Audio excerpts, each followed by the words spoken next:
Welcome back. We're joined now by Bill Winters, who's the Chief Executive Officer for StanChart. And Bill's not only one of the leading financial executives globally, but he's also a markets guy, which makes him even more important for our discussion today. But not only is he a markets guy, he's committed to and quite knowledgeable about solutions regarding climate change. And I've had the pleasure of working with Bill over the last couple of years in a variety of different capacities, but specifically with regards to voluntary carbon markets, which we'll get to in just a moment. First, Bill, welcome. Thanks for taking the time. I know you're quite busy. I appreciate your taking the time today. Over the last few years, look, we've seen an enormous increase in commitments, climate commitments, getting to net zero. I was in Glasgow last year. It was a huge celebration. Many financial executives and other business leaders showed up, talked about getting to net zero, huge commitments. We're just a few months away from Sharm el-Sheikh. The Egyptians are hosting COP27. How are we going to close the financing gap between developed and developing countries? How do we translate all these commitments into substantial action? You're an action guy. How do we get there, Bill? Well, Jimmy, you flattered me twice. You referred to me as a markets guy, and then you said I'm an action guy. I aspire to both. I do believe that the opportunity that we have here actually is to harness markets. Right? We've been debating, discussing, partially acting on these issues for 30 or 40 years, right? And let's be honest, not that much has happened. Although we do feel a palpable sense of momentum building right now. I think the difference is that markets are really kicking in. Corporations around the world, very much including financial institutions, are kicking in themselves, recognizing that this is a problem that we must tackle head on. And I believe very, very firmly, and I know you do as well, because we work so closely together on the task force for scaling voluntary carbon markets, and now on the Integrity Council for the voluntary carbon markets. I know how much we both believe that markets can solve this problem. But we can get there even faster, we know, if we can have the public-private partnerships that can bring together the really substantial volumes of private sector capital that are very keen to find a way to get in and help fight this fight, but don't have all the capabilities, don't have all the risk assessment and analysis capabilities, and don't have all the risk appetite, even though the capital is there. Whereas the public sector, governments, the MDBs, the export credit agencies, the regional development banks have a very different form of risk appetite. I think an equally strong commitment to getting this done. The blending of the two, obviously coming into blended finance, I think can really crack the nut of this problem. And we know the numbers, right? We know we need to get something like $3 or $3.5 trillion per year into the climate fight. And we know that the vast majority of that amount that's required in developing countries is simply not available today. And while we're all focusing very much on how we can step up our own capabilities and our own resources, we can leverage that many, many times through public-private blended finance if we can get that right. So, I mean, we can take this wherever you'd like, Tim, but I think that's got to be the headline. Great.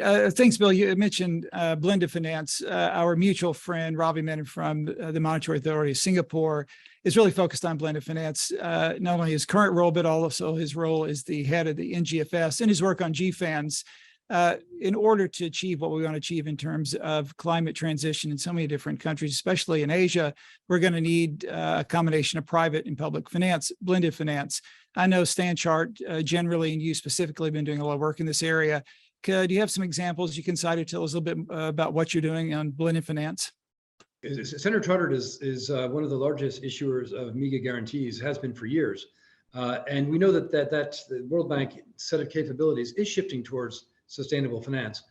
I will argue in this public setting, not fast enough and not with enough volume.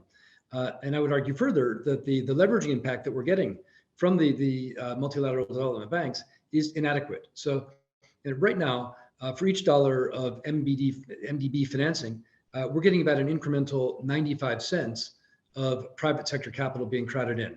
Well, that's just wrong, right? That's wrong by orders of magnitude. So I think a good aspiration would be to think about how the public sector broadly could commit maybe 15 times the amount that's being committed today. And at the same time, we should aspire to a leveraging or crowding in factor of 15 times rather than 0.95. And obviously 15 times 15 becomes a meaningful number, combined with, of course, the amount of private sector capital that would be crowded in, when we do that. So, or that could be brought in alongside, not necessarily crowded into the public-private partnership. So, I think that there's a set of capabilities that's required. I think there's also a fundamental shift in risk appetite that's required, both with the public sector, but also with the private sector. Now, we can get into some of the more arcane things that we become quite obsessed about, like, do the capital rules that are applied to banks and insurance companies today support that kind of substantial leveraging up from the private sector entities? But the short answer is no. But perhaps that's a separate discussion.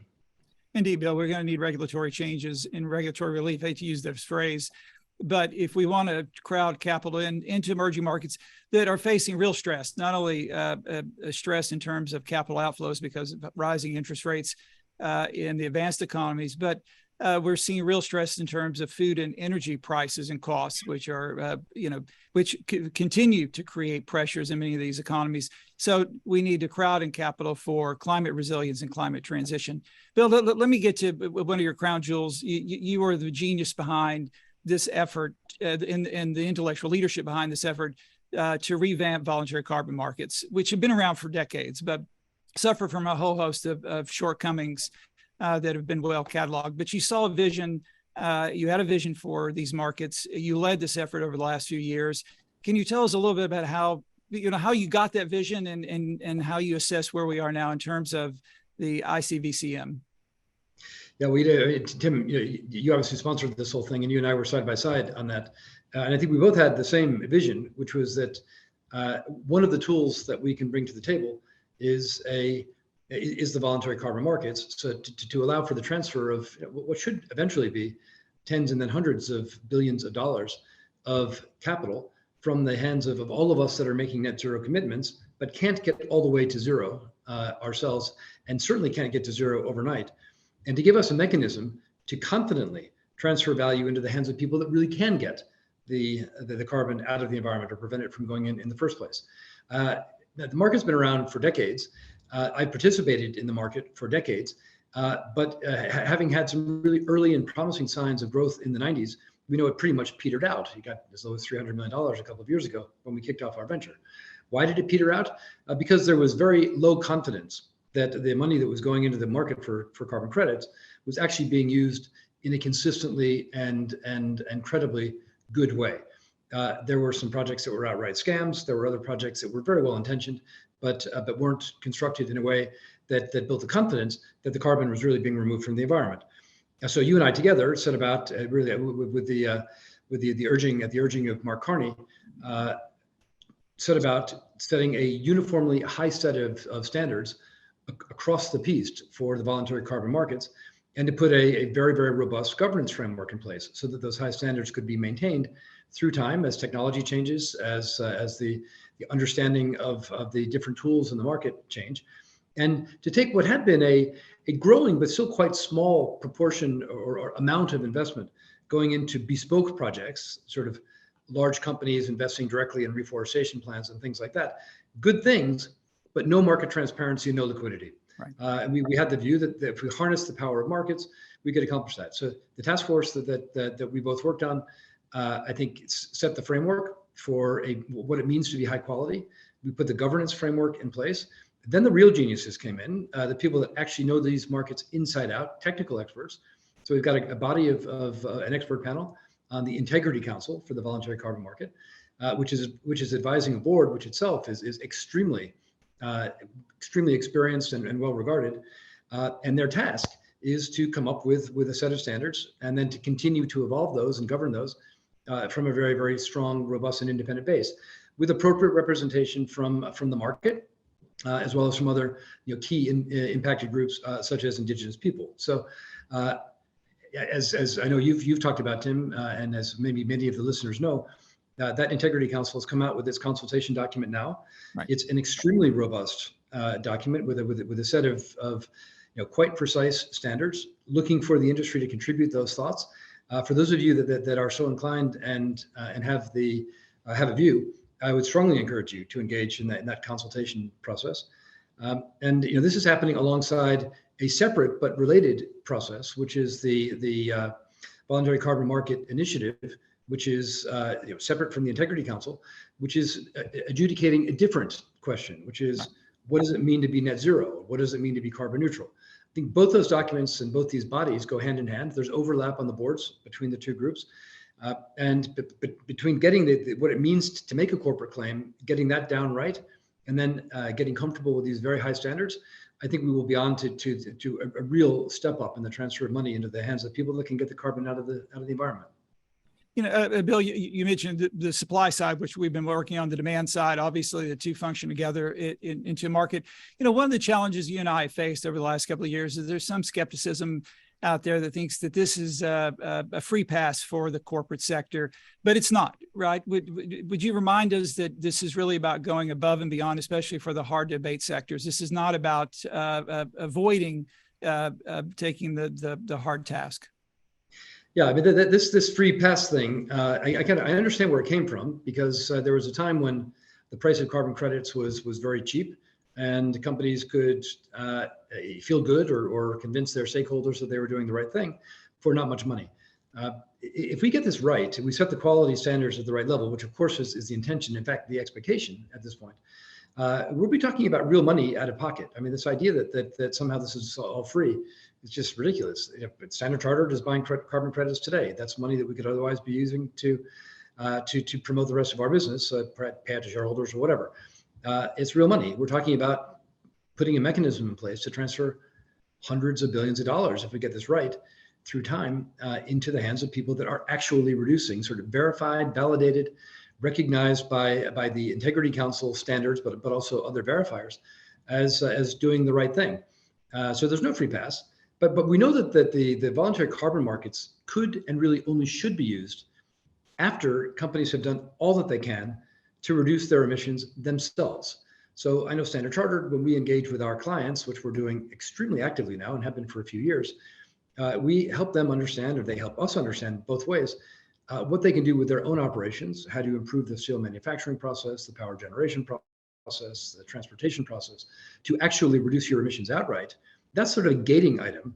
Once you've done that, there will be remaining emissions that either are just impossible or very, very difficult to get to zero.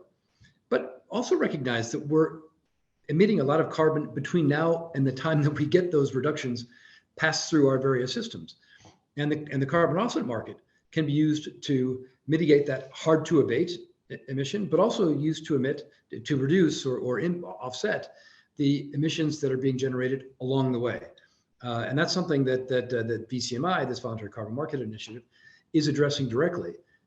What do we consider to be the gold standard or the silver standard or the bronze standard for offsetting emissions on the way to net zero? So those emissions that are still going while we're reducing through our own operations.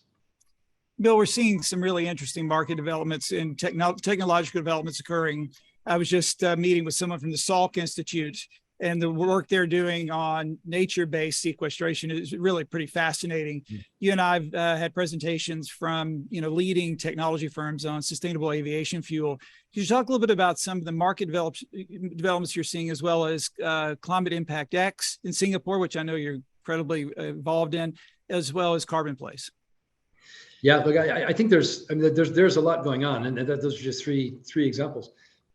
I think first, I think we all recognize that investing in technology, either existing proven technologies like direct air capture or carbon capture storage, sequestration, storage, and carbon capture, storage, and sequestration, or green hydrogen. These are technologies that work, but they're very uneconomic. We can look at them and say, with the appropriate scaling, these things can become economic. Now, obviously, it's a little bit easier to be economic at $100 or $120 oil than it was at $60 oil. So already the economic equation is moving in the right direction, albeit at a horrific cost, as we know. But finding ways to integrate the framework for the carbon offset market, for the voluntary carbon market, to promote these scale type investments is, I think, one piece of unfinished business where we can deploy a lot of our thinking. But I've been very encouraged. I made a recent visit to India. I met with a few of the big investors in the green hydrogen space. Between the Indian companies and a few big international companies like BP and Shell, Total, we're talking about $100 billion of investment, another $10 billion being invested in Saudi with a view to scaling hydrogen to make it a credible alternative to burning natural gas. And this to me is very exciting. Obviously, it's in all of our interests to make sure that we're financing these things and to put the structures in place that can, to the extent that they need subsidization along the way, that those subsidies can be delivered in the most effective way. But that's for the new technologies. For the existing projects, we set up Climate Impact X with partners in Singapore, led by Temasek, DBS, and SGX. And the objective there is to have a marketplace initially for nature-based projects, where we can get a level of buyer-seller matching, price transparency, promoting secondary market liquidity, with confidence around upfront project validation, but also verification of ongoing project progress through time. And there will be a number of exchanges or marketplaces, I assume, around the world that will either be regional or global, that will iterate off of each other and will find the right ways to give people confidence that what they're buying and selling is being executed properly and is being used for the right purposes. And then, like every other market that develops, Tim, you and I were both around in the earlier days of the derivative markets, and we remember what was required to get those early derivatives to go from being kind of boutique markets to really scaled. And amongst the things that are required are a really good settlement infrastructure, together with common languages and protocols. And the creation of that in the late 80s, 90s in the derivative markets allowed for the tremendous growth and effectiveness of those markets. We need to do the same thing in carbon markets. So Carbon Place is a venture that's been created. I think NatWest should take credit for originating that, but it's pulled in a number of banks around the world to deploy blockchain technology and other call it cutting edge settlement methodologies to both help create the registries that will allow us to track the underlying market, generate effective settlement, and hopefully allow these markets to scale in a safe and sound way. Now, Bill, I could spend all day with you on this topic. Unfortunately, we got to wrap it up. But I will say this: we are in the midst of a transformative time, and we're going to look back on this in years to come, and we're going to say we were really there at a pivotal moment, and it is pivotal and is transformative because of people like you and your leadership and your vision that made a difference. So, thank you for joining us here today. I appreciate all that you do for us, the IF, but what you're doing in terms of addressing climate change. Best to you and best to Stan Chart. Well, thanks very much, Tim. And it's always a pleasure to work with the IIF. Thank you.